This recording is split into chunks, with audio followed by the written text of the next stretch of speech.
అందరికీ నమస్కారం అండి. ప్రతి ఒక్క మనిషికి ఒక రకమైన ఆశ ఉంటుంది. దేనికోసం అంటే భవిష్యత్తును గురించి తెలుసుకోవడం కోసం. అందుకోసమే మనిషి గతాన్ని కంటే భవిష్యత్తును గురించి చాలా ఎక్కువగా ఆశపడతాడు, తపన పడతాడు, ఆతృతతో ఆలోచిస్తుంటాడు. ఆ భవిష్యత్తుని ముందుగానే ఎవరైనా చెప్పేస్తే బాగున్ను అని ఇష్టపడతాడు. దాన్ని క్యాష్ చేసుకోవడానికి అటువంటి ఆశలు కలిగి ఉన్నటువంటి అమాయకమైనటువంటి మనుషుల్ని మోసపుచ్చడానికి కొందరు వారి యొక్క దుకాణాలు ఓపెన్ చేశారు. ఒక్కసారి ఈ వీడియో చూడండి.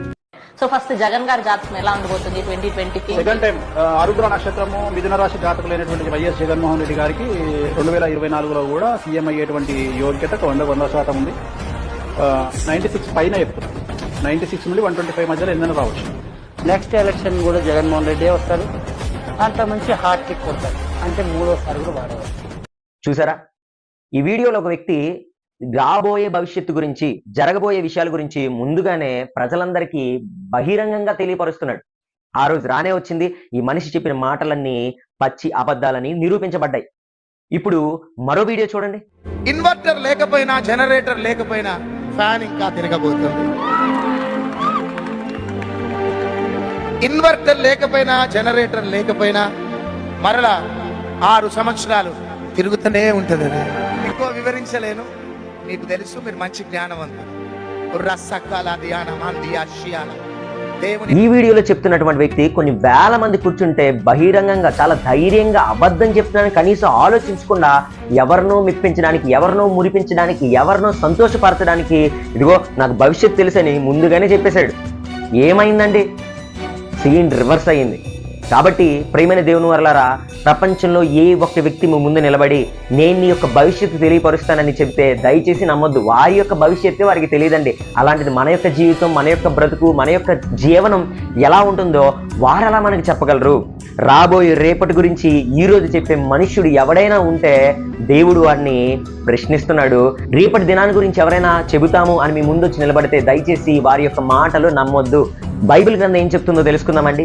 సామెతల గ్రంథం 27వ అధ్యాయం 1వ వచనం, రేపటి దినం గురించి అతిశయపడకము, ఏ దినమున ఏది సంభవించినో మీకు తెలియదు అని దేవుడు చెబుతున్నాడండి. మరో మాట చూద్దాం. ప్రసంగి గ్రంథం 8వ అధ్యాయం 7వ వచనం, సంభవింపబోనది నరులకు తెలియదు, ఎలాగూ సంభవించినో వారికి తెలియజేయవారెవరు? నేటి భవిష్యత్తు చెప్తున్నటువంటి జ్యోతిష్యుల, లేకపోతే జ్యోతిష్యాన్ని చెబుతాము మీ యొక్క జీవితాన్ని మేము ముందుగానే ప్రిడిక్ట్ చేసామని చెప్తున్నటువంటి ఈ ప్రిడిక్టర్సా, ఆస్ట్రాలజర్సా? కాదా. యాకోబు 4వ అధ్యాయము 14వ వచనం, రేపేమి సంభవించినో మీకు తెలియదు, మీ జీవం ఏ పాటిది, కొంతసేపు కనబడి అంతలో మాయమైపోయే ఆవిరి వంటి వారు కారా అని దేవుడు సాక్షాత్తు నరులని, మానవులను ఈ యొక్క 6 నేల మీద సృష్టించినటువంటి సృష్టికర్త అయిన దేవుడు మనకు తెలియపరుస్తున్నాడు. రేపేం జరుగునో మనుష్యులైన ఎవ్వరికి కూడా తెలియదు. ఎవరైనా మాకు మీ జీవితం తెలుసు, మీ యొక్క భవిష్యత్తు తెలుసు అని మీ దగ్గరికి వచ్చి చెబితే వారికి చెప్పండి, బైబిల్ గ్రంథంలో ఉన్నటువంటి దేవుడు, మనుషులందరినీ తయారు చేసినటువంటి సృష్టికర్త, సర్వాధికారి, సర్వశక్తిమంతుడైన దేవుడు మానవులందరినీ భూపైకి రప్పించి ఈ మానవుల కొరకు నింగి, నేల, నీరు, నిప్పు, గాలి ఇస్తున్నటువంటి ఆ సర్వాధికారి చెప్పాడు. ఇదిగో అలా భవిష్యత్తు ఎవరైనా మీ దగ్గరికి వచ్చి చెబితే వారికి మీరు ఈ యొక్క విషయాలు తెలియపరచాలి. మరి ఈ వీడియోలో ఉన్నటువంటి విషయాలు మీకు అర్థమయ్యాయని నేను నమ్ముతున్నాను.